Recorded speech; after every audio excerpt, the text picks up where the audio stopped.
여러분이 다른 사람들을 어떻게 취급해야 할까, 그들에게 어떻게 처신해야 할까 하는 문제로 곤란한 처지에 있다면 너희가 이렇게 행해야 한다라고 주님은 말씀하십니다. 이렇게 할 때 비로소 여러분은 다른 사람에 관한 것에서 시작하지 않게 됩니다. 여러분 자신으로부터 시작합니다. 나는 무엇과 같은가? 나를 기쁘게 하는 것들은 무엇인가?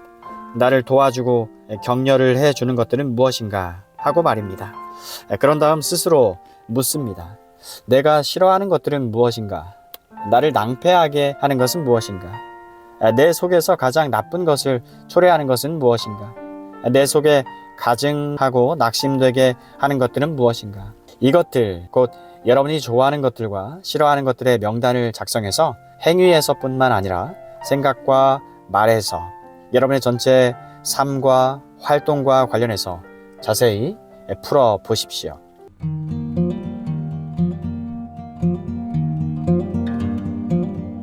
나는 다른 사람들이 나를 어떻게 생각해 주기를 바라는가? 나에게 상처를 주는 것은 무엇인가 하고 말입니다. 어째서 질투와 험담이 있습니까? 기타 삶의 진상들이 다 어째서 그렇습니까? 무엇이 문제입니까? 이 대답은 신학적인 것입니다. 심원하게도 성경적인 것입니다. 앞서 살펴본 대로 어리석은 사람들은 자기네가 신학을 싫어하며 특히 사도 바울의 신학을 싫어한다고들 자주 말하여 왔습니다. 그들은 단순한 복음이 좋다고 말합니다. 특히 산상보훈이 좋다고 했습니다. 까닭인즉 이것이 실제적이며 그 속에 신학이 없기 때문이라는 것입니다.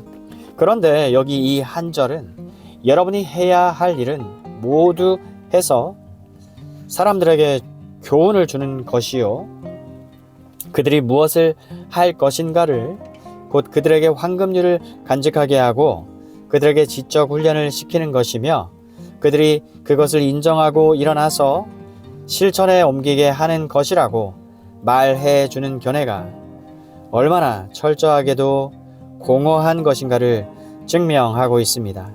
그 대답은 간단합니다. 즉 황금률이 거의 2000여 년간 인류를 대면해 왔습니다. 특히 지난 200여 년간 우리로 사람들을 개선하기 위해 법과 교육으로 할 수 있는 일을 다 하였지만 사람들은 여전히 황금률을 순종하고 있지를 않습니다. 어째서 그렇습니까? 신학이 개입되는 것은 바로 이 지점입니다. 복음의 최초 진술은 사람이 사악하고 왜곡되었다입니다.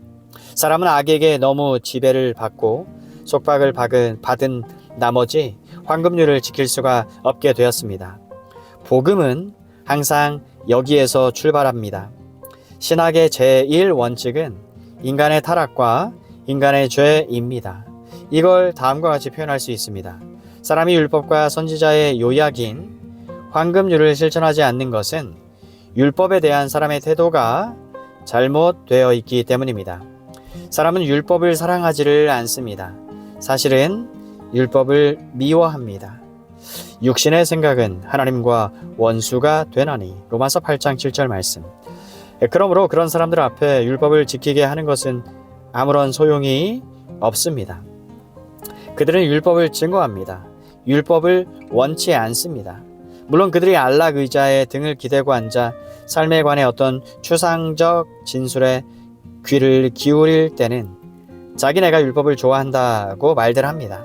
하지만 여러분이 그들에게 율법을 적용하면 그들은 즉시 증오하며 반발할 것입니다. 율법이 그들에게 적용되는 순간 그들은 율법을 증오하며 붕괴하는 것입니다. 어째서 그들이 이와 같습니까? 성경에 의하면 우리는 천성으로 모두 이와 같습니다. 우리가 율법을 싫어하기에 앞서, 율법에 대한 우리의 그릇된 태도에 앞서 율법을 주신 하나님에 대한 우리의 태도가 잘못되었기 때문입니다. 율법은 하나님의 거룩한 뜻의 표현입니다. 율법은 어떤 의미에서 하나님의 인격과 성격의 표현이라 할 수 있습니다. 사람이 하나님의 율법을 싫어하는 것은 사람은 생내적으로 하나님을 싫어하기 때문입니다. 이것이 신약 성경 논법입니다. 육신의 생각은 하나님과 원수가 되나니 내추럴맨, 자연인은 타락의 결과로서 하나님으로부터 이탈된 하나님의 원수입니다. 자연인은 내추럴맨, 세상에서 하나님이 없는 자입니다. 자연인은 내추럴맨, 하나님을 싫어하며 하나님과 그로부터 오는 모든 것을 미워합니다. 어째서 그렇습니까? 그 궁극적인 대답은 자기 자신에 대한 태도가 잘못되었기 때문입니다. 자기 자신에 대한 태도. 이 때문에 모든 인간은 본능적으로 천성으로 황금률을 행하지 않습니다. 서둘러 실천하지 않는 것입니다. 이것을 한마디로 귀착시킬 수 있겠습니다. 즉 자아. 우리 주님은 이것을 이웃을 네 몸과 같이 사랑해야 한다 라는 말씀으로 표현하셨습니다. 하지만 이것을 우리는 행하지 않습니다. 또 원치도 않습니다. 까닭은 우리가 자아를 너무 잘못되게 사랑하기 때문입니다. 우리는 다른 사람들이 우리에게 해주기를 바라는 대로 그들에게 행하지를 않습니다. 까닭은 언제나 우리들 자신에 대해서만 생각하고 우리의 생각을 다른 사람에게 전환시키지를 않기 때문입니다. 바꿔 말하면 이것이 타락의 결과로 온 죄 속의 인간 상태이기 때문입니다. 죄 속의 인간 상태. 인간은 전적으로 자기 중심적입니다. 사람은 자기 자신 이외에는 아무 것에 대해서도 생각지 않습니다. 자신의 복지 이외에는 아무 것에도 관심을 가지지 않습니다. 이것은 나의 격언이 아닙니다. 이건 진리입니다. 그리스도인이 아닌 모든 사람들에 대한 단순하고 문자 그대로의 진리 말입니다. 그런데도 참된 그리스도인들에게서마저도 이것이 남아있는 것은 얼마나 비극입니까? 우리는 본능적으로 모두 자기 중심적입니다. 우리가 자신에게 하는 말과 우리에 대해 하는 생각에 분개를 하기는 하면서도 다른 사람들도 우리와 같다는 사실을 깨닫지 못하는 모양입니다. 까닭은 우리가 다른 사람에 대해 생각을 하지 않기 때문입니다. 우리는 줄곧 자아를 생각합니다. 하나님을 싫어합니다.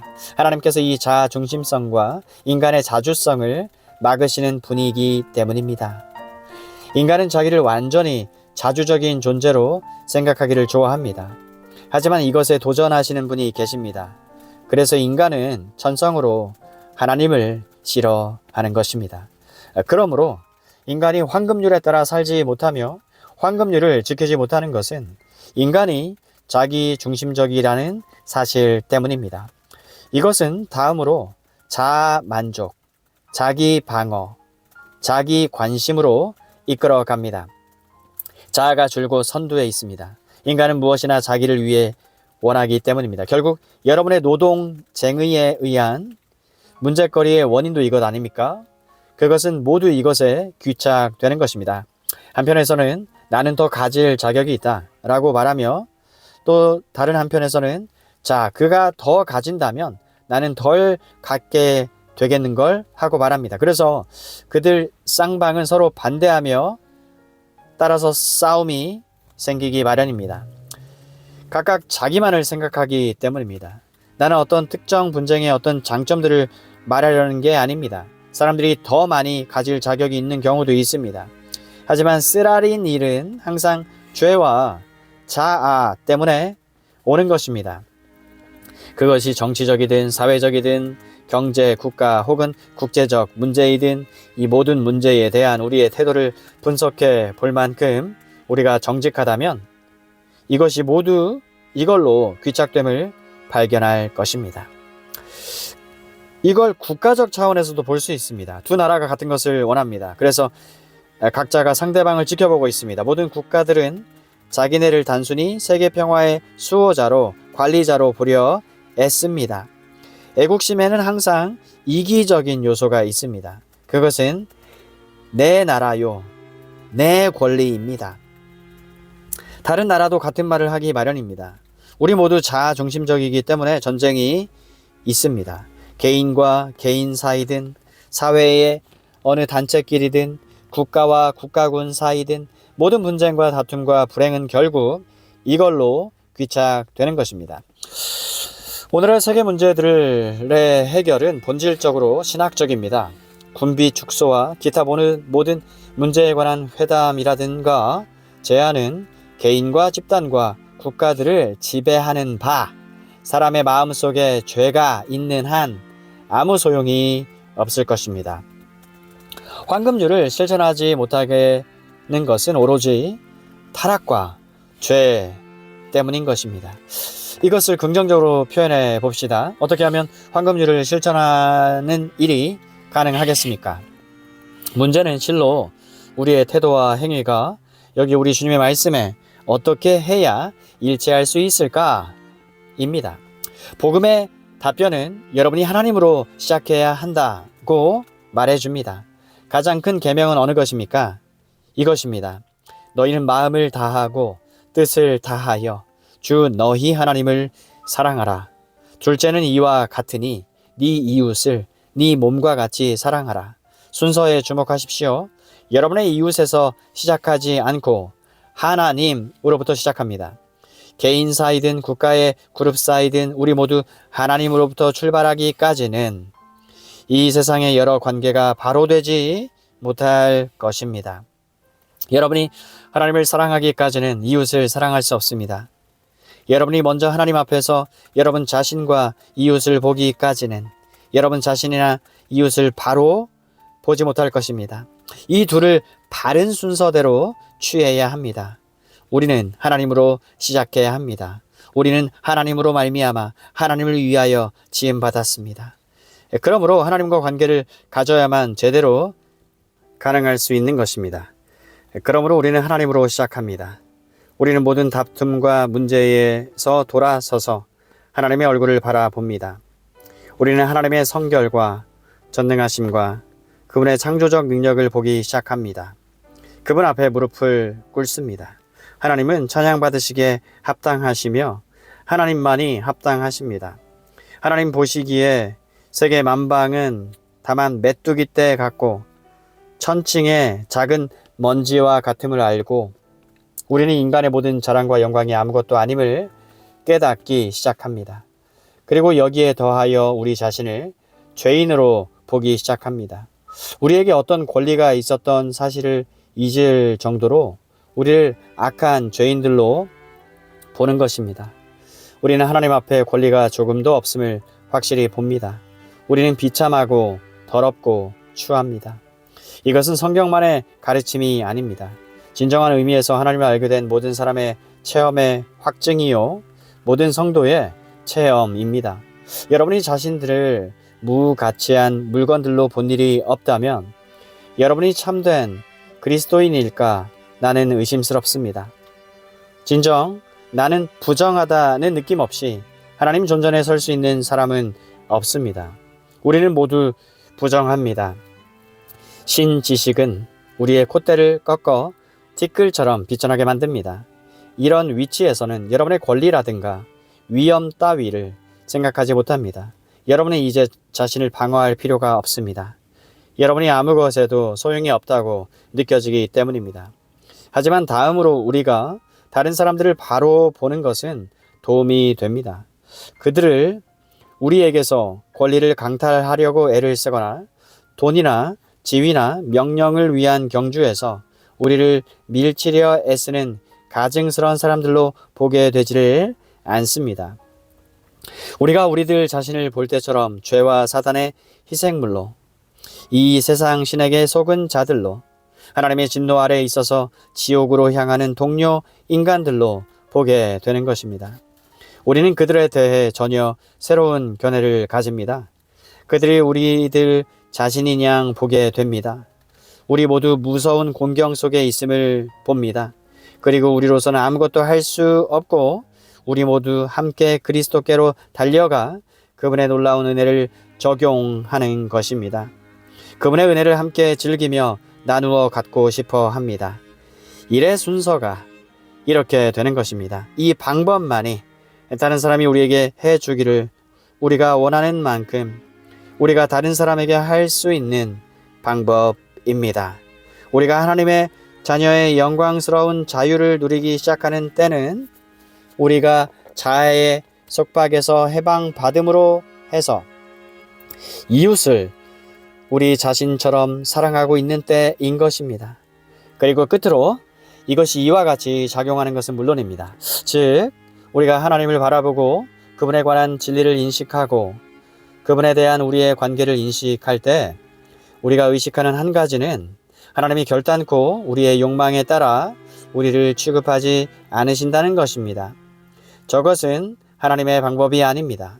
우리 주님이 앞에 몇 절에서 말씀하신 것은 너희 중에 누가 아들이 떡을 달라 하면 돌을 주며 생선을 달라 하면 뱀을 줄 사람이 있겠느냐.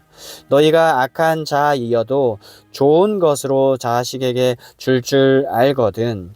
하물며 하늘에 계신 너희 아버지께서 구하는 자에게 좋은 것으로 주시지 않겠느냐. 주님의 논증이 이와 같습니다. 하나님은 우리가 받아 마땅할 것을 우리에게 주시지 않습니다. 하나님은 우리가 이러함에도 불구하고 좋은 것을 주십니다. 하나님은 우리의 실상 그대로 우리를 보시지 않을 뿐만이 아니라 하나님께서 우리를 그대로 보신다면 우리는 정죄받아 마땅한 것입니다. 만일 하나님이 우리의 실상을 그대로 보셨다면 우리는 누구나 예외 없이 철저히 영원토록 정죄받았을 것입니다. 그러나 이 같은 사정에도 불구하고 하나님은 우리에게 관심을 가지십니다. 하나님은 사랑하는 아버지로서 우리를 보십니다. 하나님은 우리를 은혜와 자비 가운데서 보십니다. 그러므로 하나님은 우리를 실상 그대로 취급하시지 않습니다. 하나님은 우리를 은혜로 취급하십니다. 주님이 이 논증을 간직해 두셨다가 이 놀라운 기도 뒤에 놓으신 것도 바로 이런 이유 때문입니다. 하나님이 우리를 이렇게 다루십니다. 주님은 결국 자 너희도 형제를 이와 같이 취급해라. 단순히 불쾌한 것과 귀찮은 것과 추한 것만을 보지 말아라. 모든 것의 이면을 보아라 하고 말씀하신 셈입니다. 그러므로 인류를 하나님과의 관계에서 바라봅시다. 그들을 이렇게 새로운 방법으로 이렇게 하나님의 방법으로 바라보는 법을 배웁시다.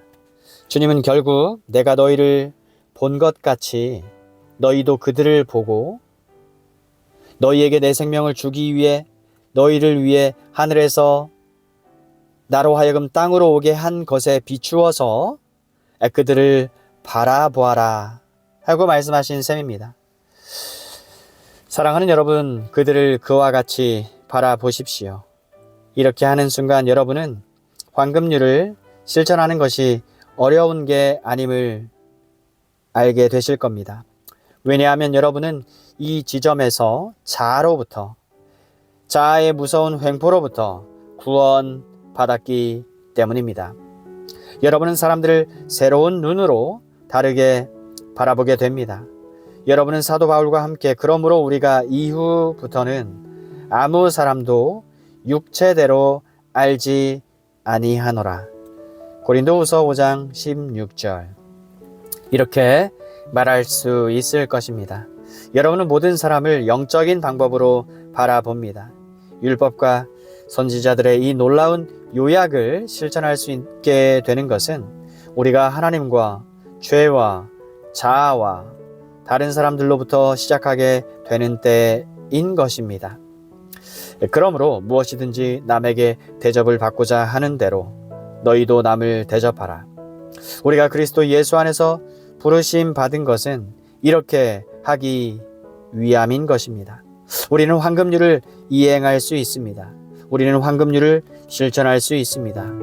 이렇게 할 때 세상의 재반 문제를 해결할 수 있는 유일한 방법을 세상에 보여줄 수 있을 것입니다. 그리고 동시에 그리스도를 위한 선교사와 대사가 될 수 있을 것입니다. 아멘.